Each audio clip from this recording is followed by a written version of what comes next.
தெய்வத்தின் குரல் 3ஆம் பாகம். சமூக தனி வாழ்க்கை நெறிகள் பரோபகாரம். பணியற்ற நாள் பாழே. தினமும் தூங்கப் போகும் முன்பு இன்று ஜன சமுதாயத்துக்கு நாம் ஏதாவது கைங்கரியம் பண்ணினோமா என்று கேட்டுக்கொள்ள வேண்டும்.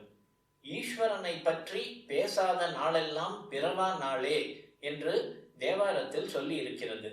அந்த மாதிரி நாம் பரோபகாரம் பண்ணாமலே ஒரு நாள் போயிற்று என்றால் அது நாம் பிறவா நாளே, அன்றைக்கு நாம் செத்து போனதற்கு சமம்தான் என்று வருத்தப்பட வேண்டும்.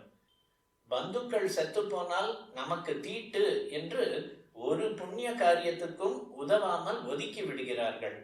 நாமே செத்த மாதிரி என்றால் இதுதான் பெரிய தீட்டு. பரோபகாரம் செய்யாத ஒரு தினத்தில் புண்ணியத்தின் பக்கத்திலேயே நாம் போகவில்லை, தீட்டுக்காரர்களாகிவிட்டோம் என்று ஃபீல் பண்ண வேண்டும். நாம் எத்தனை சின்னவர்களாக இருந்தாலும் நம்மாலும் முடியக்கூடிய சின்ன தொண்டு இல்லாமல் இல்லை. இப்படி அவரவரும் தனியாகவோ சங்கமாக சேர்ந்தோ ஏதாவது பொது நல கைங்கரியம் பண்ணியே ஆக வேண்டும்.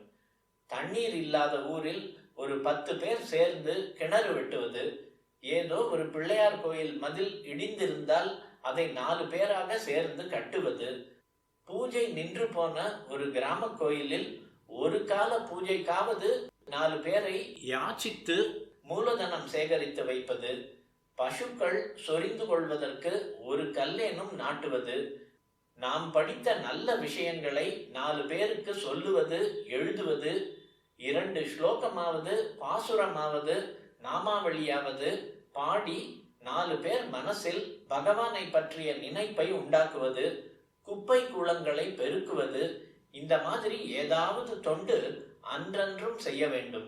ஓசைப்படாமல் செய்ய வேண்டும் என்பது முக்கியம். குடும்ப கடமைகளை விட்டுவிட்டு சோஷியல் சர்வீஸ் என்று கிளம்ப வேண்டியதில்லை. அதையும் விடாமலே இதுவும் கடமை என்ற உணர்வோடு சேர்த்து கொண்டு செய்ய வேண்டும்.